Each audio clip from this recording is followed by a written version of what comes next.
Assalamualaikum warahmatullahi wabarakatuh. Jumpa lagi di channel kami. Baik lor, bagaimana keadaan Anda semuanya ya? Mudah-mudahan sehat selalu, sehat walafiat tanpa halangan yang berarti di semua aktivitasnya. Baik, langsung saja. Video kali ini membahas kerusakan turbo dan penggantian cartridge-nya ya. Nah, ini cartridge-nya sudah kita siapkan. Berikut adalah kronologi kebocoran dan perbaikannya. Terima kasih. Bocor.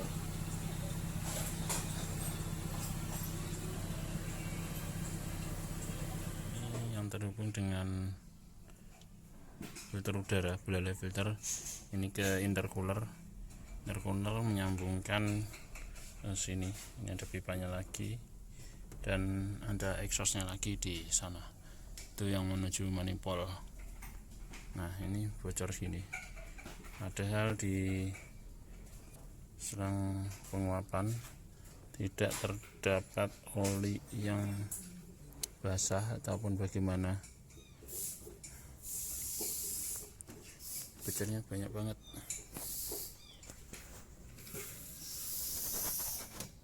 Tuh.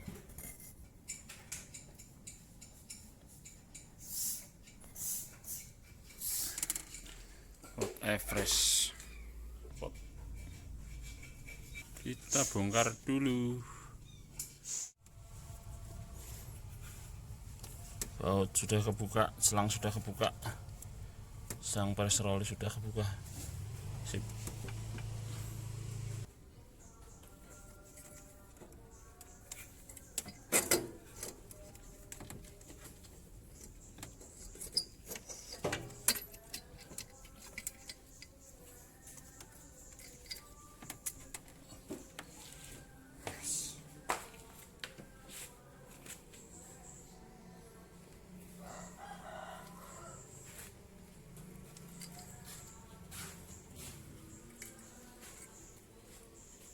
Oke, kita bongkar dulu.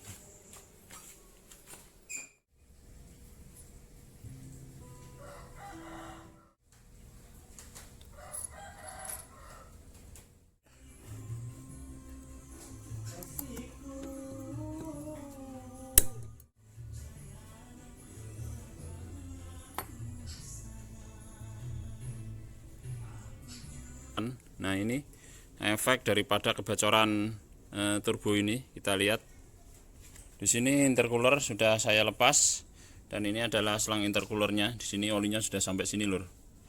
Nah, sudah banyak sekali ini ya. Ini intercooler juga yang selang yang menuju ke manifold yang terhubung dengan intercooler. Kita lihat bocor. Nah, ini adalah manifoldnya. Rekaton tuh ya, oli kabeh, banyak olinya ya. Ini selangnya. Jadi selangnya ini nanti kita bersihkan semuanya, termasuk intercoolernya. Intercooler juga kita lepas ya, nanti siap kita cuci. Nah, ini untuk turbonya sudah kita bongkar, kita pretelin.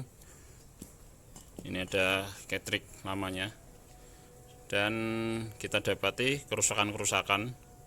Ini bagian asnya mengalami cacat ya, dan terjadi oblak yang cukup parah. Nah, ini bentuk ringnya sudah enggak karuan.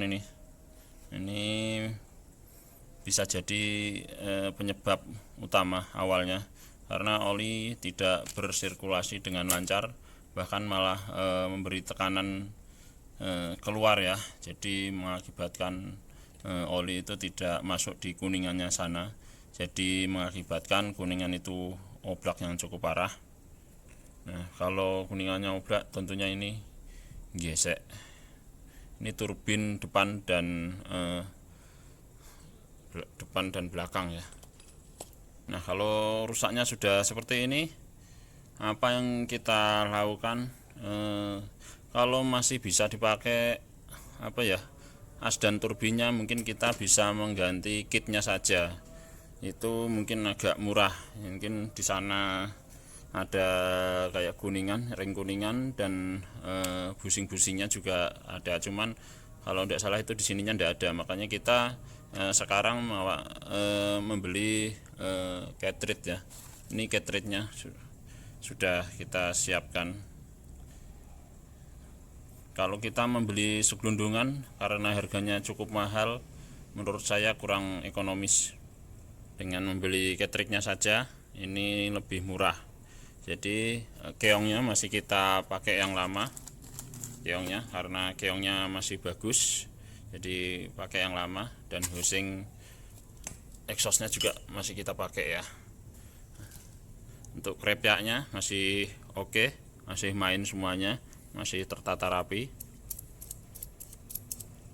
dan bukaan klepnya pun masih aman. Jadi menurut saya cukup diganti cartridge saja sudah bisa ini ya. Mari kita pasang cartridge-nya.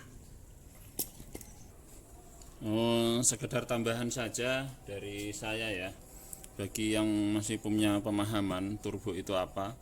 Jadi turbo itu sebagian orang masih beranggapan jadi udara knalpot masuk ke intake ya. Itu tidak, karena udara knalpot itu hanya sebagai generator ya.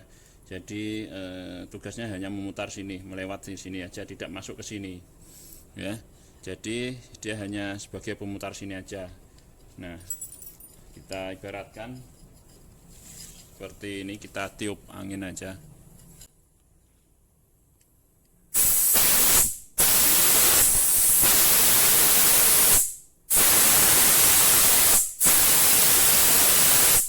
Nah, paling seperti itu saja ya. Jadi turbin yang ini adalah turbin yang digerakkan oleh manifold. Jadi knalpot ya, knalpot akan meniup turbin ini. Nah, itu akan menggerakkan turbin bagian ini, dan turbin bagian ini akan menghisap dari udara dari filter udara yang mengakibatkan tekanan lebih tinggi masuk ke ruang intake ya. Jadi melalui keongan ini ya. Ini ada dua pipa, yang satu masuk dari filter udara dan yang satu ke manifold yang melewati intercooler ya. Jadi ini tekanannya lebih besar.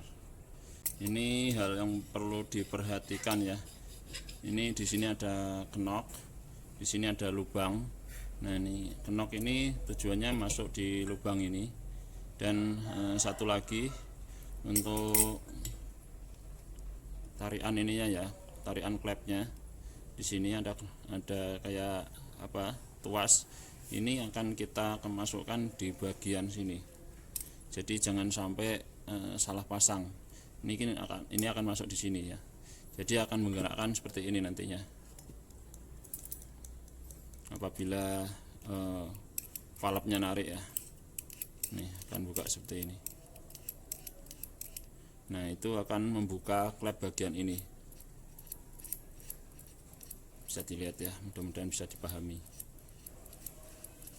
Baik, langsung kita pasang saja pelan-pelan. Kita masukkan pelan-pelan. Nah, ini kalau sudah ngepas, masuk ininya pun rapat. Kalau kenoknya masuk, tidak bisa diputar ya. Sip. Dan ini akan berhubungan langsung dengan vakum ini, karena ini masih pakai solenoid ya, masih pakai vakum.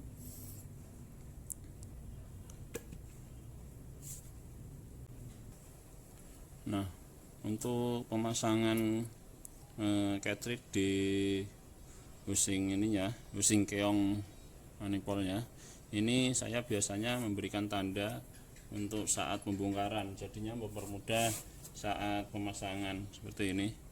Ini jadi saya kasih tanda berupa titik, dan ini saya perbarui dengan tanda putih tip X. Nah, ini kita tinggal samakan posisinya dengan yang baru seperti ini.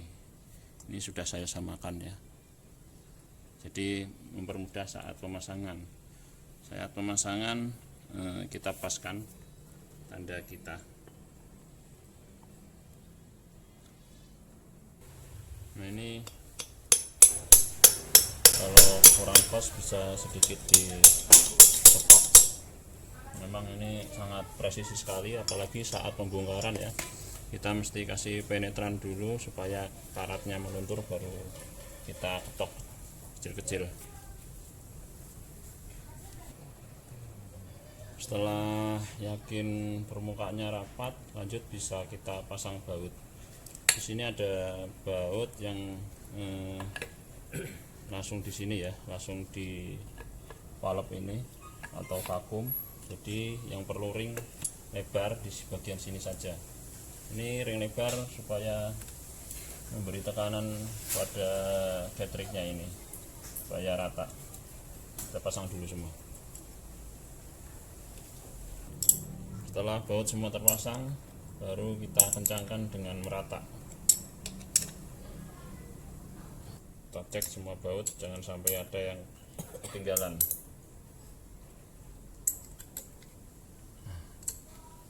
Mantap. Nih, saat pemasangan vakum, untuk handle-nya kita langsung pasang, dan jangan lupa kita pasang pin atau sepinya.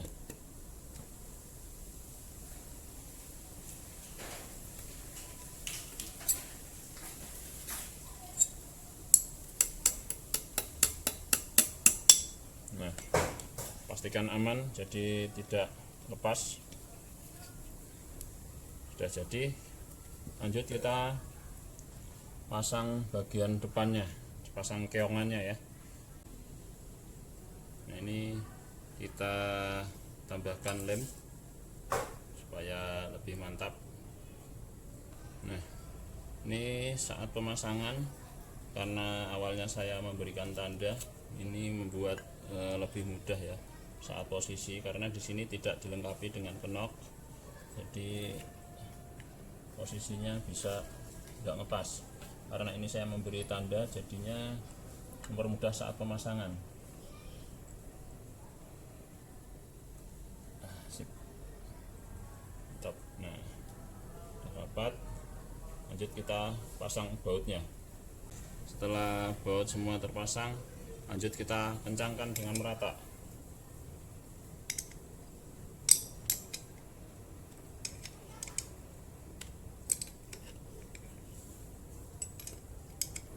Nah, setelah keongnya kita pasang, lanjut kita memasang pendinginnya atau saluran air dan saluran oli. Sini, ini yang kecil ini oli tekanan, lubang kecil ini oli tekanan, dan yang satu adalah oli balik ya. Ini mengarah ke karter, yang ini dari tekanan oli. Nah ini pendingin atau jalur air. Untuk packingnya yang barunya sudah dilengkapi bersamaan dengan getrik yang baru, tapi saya memilih packing yang lamanya karena packing yang lamanya itu plat, jadi nggak gampang kosong, karena di sini kondisinya panas sekali. Ini kita pasang yang lama aja, menurut saya lebih maksimal, timbang kita tambahkan lem saja nanti. Setelah kita kasih lem packingnya, langsung aja kita pasang bautnya, lalu kita kencangkan.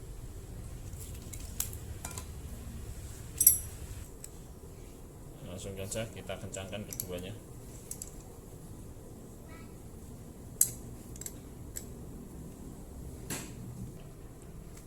Nah, untuk saya pribadi biasanya kalau pemasangan ketrik baru seperti ini, kita kasih oli dulu. Ini supaya pada saat mesin kita nyalakan start pertama, nggak menunggu terlalu lama sudah ada pelumasan, jadi tidak merusak asnya.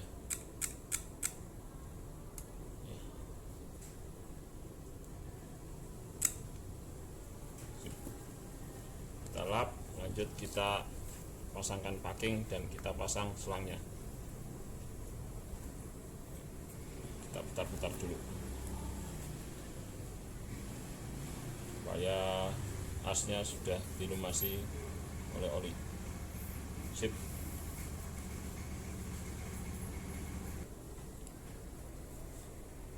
Kita pasangkan kedua bautnya, lalu kita kencangkan.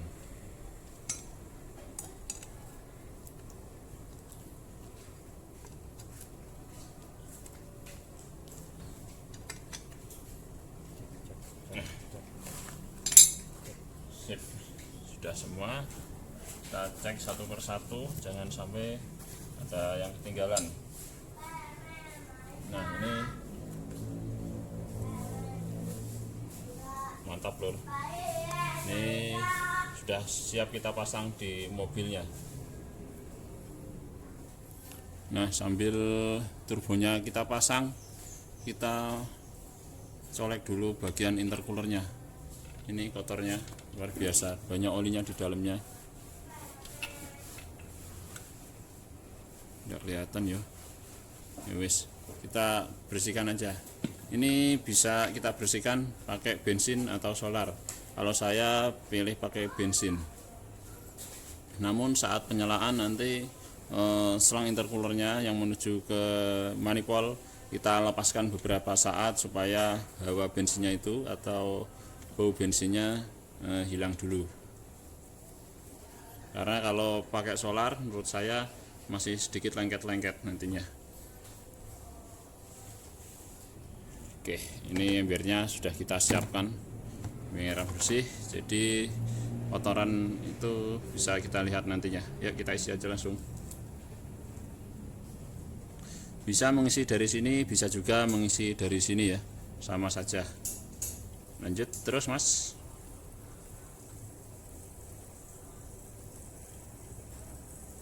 Sip.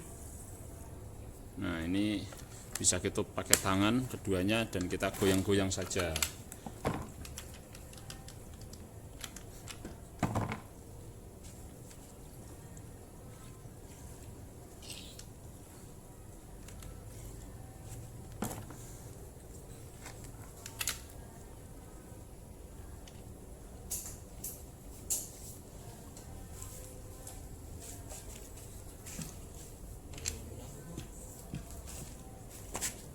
Nah, ini kita lihat kotorannya. Aduh, boleh semua lur. Kita ulang sampai bersih.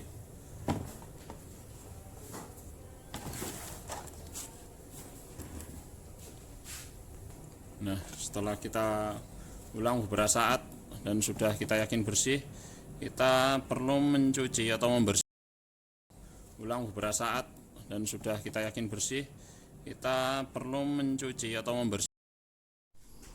Ya, ini kita akhirnya melembur lur, karena kita pas saat pemasangan hujan, jadi kita istirahat dulu. Basah semua ini. Deh, langsung saja. Ini sudah kita pasang semuanya, baik itu selang oli, selang air, semuanya sudah kita pasang. Untuk selang turbonya, solenoid turbonya ini sudah kita pasangkan juga. Ini solenoid turbo ini lur. Oh, yang ini nih ya, sorry, ini turbo, ini EGR ya, beda. Nah, ini air sudah kita isi juga karena kita membuka selang bypass yang di turbo ya, selang pendingin turbonya, jadinya airnya berkurang dan tentunya harus kita tambah. Untuk di bagian depan yaitu intercoolernya, ini intercoolernya sudah kita pasang juga. Yang tadi kita cuci, ini sudah cering, sudah kinclong. Kita sempat cuci pakai bensin, dan karena olinya terlalu banyak, kami lakukan pencucian dengan air juga. Dan tentunya harus kita semprot-semprot ya. Nah, ini untuk yang bagian masuk ke intake, ini sengaja kita lepaskan dulu untuk membuang hawa bensin ataupun air yang tersisa. Nah, ini akan kita nyalakan dengan posisi seperti ini dulu. Sip. Ya, starter. Bismillahirrahmanirrahim.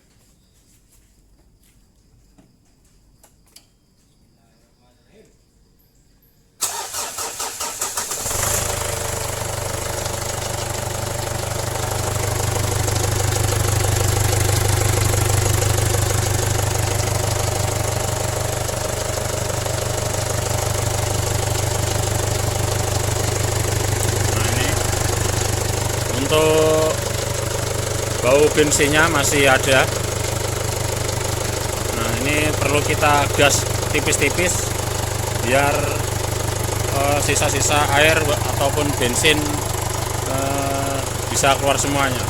Baru nanti setelah selesai atau kita yakin sudah bersih, kita pasangkan di manifoldnya ya. Yuk.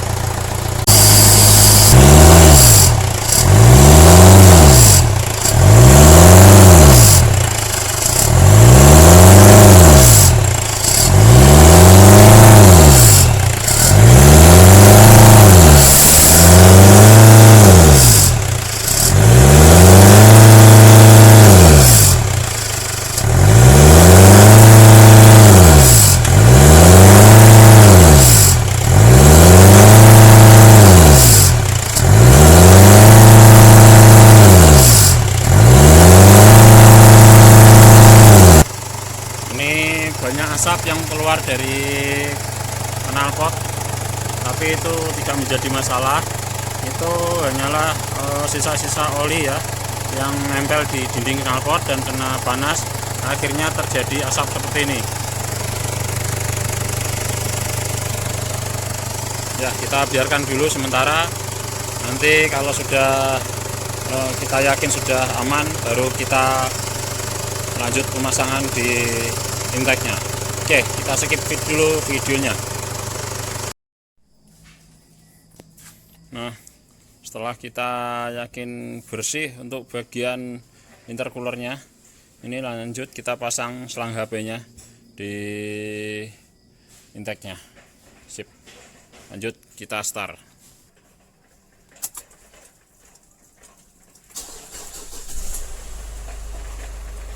Yes, mantap.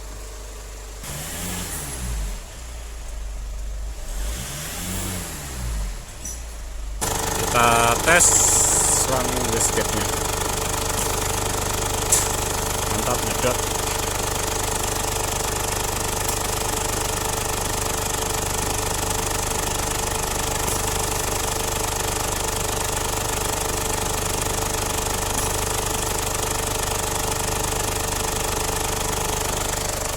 Sukses. Terima kasih sudah mendukung channel kami selama ini. Mohon maaf kalau ada kesalahan, kalau ada yang salah mohon dibetulkan, boleh ditulis komentar, karena itu akan menjadi ilmu yang sangat berarti buat saya pribadi ya. Oke, Gunung Everest selesai, alhamdulillah. Terima kasih lur. Wassalamualaikum warahmatullahi wabarakatuh. Salam otomotif.